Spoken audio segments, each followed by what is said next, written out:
तो पैसा कानून का है। राजीव गांधी कहने वाला कि जब हम केंद्र से 100 रुपया जब भेजाइए तो पब्लिक के पास 10 रुपया पहुंचा, मतलब 90 रुपया करप्शन के भेंट चल जा है। तो वो बोल रहे कि नीचे लेवल में एक शासन व्यवस्था होने चाहिए और पंचायती राज व्यवस्था के 73वां संविधान संशोधन करके पूरे देश में लागू करे के काम 1993 में कर ले। लेकिन हमनी के आदमी जो उस समय विरोध कर ले 1865 के उत्तराधिकार कानून के कि हमने एकर में नहीं रहबे बतैले लेने कि बहन के हिस्सा दिए होते तखन बुढ़वा टेंशन हो गए, बोलले कि एकर से हमने का अलग कराओ, तब फिर जांच कर ले और तब 1913 में अलग करके बता दिले कि हमने अलग लागे। तो कैसे ने यहाँ जब प्रथागत नियम माने वाला हल सेखनी के दिक्कत भेले और ओखनी आंदोलन करले कि जब हमनी के आपन स्वशासन व्यवस्था है, आपन महतो मांझी व्यवस्था है, परगणित व्यवस्था है, पढ़ा व्यवस्था है और वहाँ पे पंचायती राज अधिनियम लगाए देवे तो हमनी के नियमों में टकराहट बेटे और हमनी सर्वाइव नहीं करे पारबे, हमनी के अलग बना के दिए बुझी गला ने। तो एक आंदोलन भेले और भूरिया सिंह दिलीप सिंह भूरिया के नेतृत्व में एक कमेटी बनले और पैसा कानून उन क्षेत्रों में लगावे बात भेले जहां आदिवासी समुदाय रहा। तो पूरे देश में 10 गो राज्य है जेकर में झारखंड भी है। तो आज हमने के आदमी इस बात में फंस गए हैं कि हमने पैसा के विरोध करूं कि पैसा के समर्थन करूं। लेकिन छोटा नागपुर पठार 1833 से ही ये अनुसूचित क्षेत्र के रूप में है और उस समय ही फ्रंटियर एजेंसी के द्वारा छोटा नागपुर के पठार में शासन व्यवस्था देखे के काम ओकर नेतृत्व में चला है। भले हमने बाद में बिहार राज्य में गेलिए और जगह गेलिए, लेकिन हमें क्षेत्र के स्वशासन व्यवस्था जो है वो 1833 से ही तय करल होला। और जब यहाँ झारखंड अलग राज्य के जब आधारशिला रखल गया तो वहाँ निश्चित रूप से मैटर ऑफ झारखंड कमेटी जो लाली कमेटी के रिपोर्ट है वहाँ स्पष्ट रूप से लिखा है कि 24% सरकारी आदिवासी और 24% गैर सरकारी आदिवासी कुर्मी ओकरा जोड़ के 50% जब बतावल गया तब जाके वो झारखंड अलग राज्य के आधारशिला रखल गया। और ओकरे आगे बढ़ा के जब जिला स्वशासी परिषद के रूप में 1994 में जब ये व्यवस्था लागू होला ओकरे आधार पर ये सारा 18 जिला अनुसूचित एरिया में हल हमीनो हलिए। लेकिन ये 2005 तक अनुसूचित एरिया में हमीनो हलिए।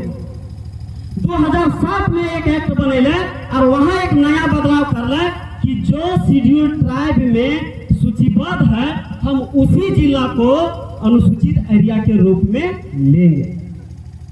लेकिन पैसा बनाने के आधार का शेड्यूल ट्राइब है प्रथागत नियम के जितना कोई माने वाला है जेकर आपन शासन व्यवस्था है ओकरा जोड़ के झारखंड राज्य के सिर में रखला आधारशिला हो। झारखंड राज्य अलग करे समय गैर सरकारी आदिवासी को आप लिए, कुर्मी को, अनुसूचित क्षेत्र को 18 जिला दिखा के आपने पैसा को बात किए। लेकिन जब लागू करना हुआ तो शेड्यूल ट्राइब के आधार पर 2007 में काट दिए। अब इससे नुकसान क्या होने वाला है? हम लोग को इसका हम विरोध में नहीं है और हम ये कहते हैं कि हमारे समाज के पैसा के दायरे में लाए के मांग करना चाहिए। तो जो 18 जिला है उस 18 जिला में जब 5 जिला के छोड़ है उस जिला के भी वहाँ शामिल करना चाहिए और जब शामिल करबे तब का भेटे। लेकिन अभी तो हम जे अपना बात बतावे के बाद जो ना समझे और हिंदूकरण से अगर बाहर ना निकल तो ओकर नुकसान तो अभी तक हमें नियोजन के क्षेत्र में देखे थे। लेकिन अब धीरे धीरे जल जंगल जमीन फॉरेस्ट एक तमाम चीज पे प्रभाव पड़े लगा है। लेकिन जब पैसा लगता है तो ओखिन के बैठ जेता है। कैसे बैठ जेता है? अभी अगर सीएनटी की जमीन कोई दूसरा समुदाय के लोग गलत ढंग से ले लिया तो ग्राम सभा को इतनी ताकत होगी कि ग्राम सभा तय करेगा कि ये जमीन गलत ढंग से लिया गया है तो वो जमीन वापस होगा। इसीलिए लोग बिलबिला रहे हैं। वो जमीन को वापस कराने की ताकत ग्राम सभा को होगी। और अभी जो घालमेल चल रहा है पेशा में कि नहीं, ग्राम सभा का निर्णय को अपील डीसी पास ही करने जाएगा। एक्चुअली पेशा में डीसी को अलग रखा गया है, इसमें डीसी से कोई मतलब नहीं है। पेशा कानून में ग्राम सभा को इतनी ताकत दी गई है कि ग्राम सभा जो डिसीजन लेगा, अगर इसमें कुछ गड़बड़ होगा तो वो 22वीं व्यवस्था में जाएगा। जैसे महतो को 22वीं व्यवस्था है प्रोग्राम में, उसके बाद देश मॉडल है, वहां जाएगा। लेकिन अभी कुछ विरोध हो रहा है, हालांकि हम लोग उसमें साथ देना चाहिए और बढ़िया से सही ढंग से लागू करने के लिए मदद करना चाहिए। और हम लोग को भी ये कहना चाहिए कि हम भी अनुसूचित एरिया के अंदर में आते हैं, हमको भी उसमें ऐड करके हमको भी संरक्षण देना चाहिए।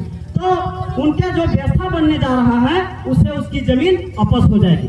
आपका जमीन वापस होगा, नुकसान हुआ नहीं। जंगल पर, फॉरेस्ट लैंड पर कई तरीके से, ज्यादा नहीं बोलेंगे, ज्यादा बोलेंगे तो बहुत बड़ी बात हो जाएगी। यहाँ तक कि विकास करने का सारा मापदंड ग्राम सभा तय करेगा। और ग्राम सभा में पता है क्या पावर है?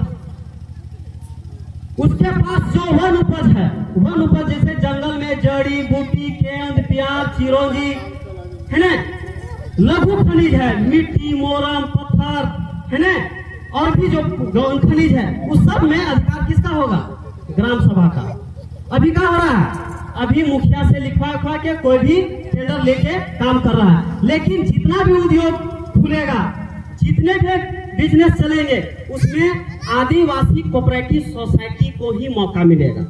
उसमें अनुसूचित एरिया में दूसरे लोगों को मौका नहीं मिलेगा। तो ओकर आदमी के अगर उस क्षेत्र में कोई अगर खनन उद्योग खुलता है तो ओखिन के आदमी को रोजगार के मौका मिल जेते, हमने के नुकसान हो जेते नहीं, हो जेते कि ना हो जेते।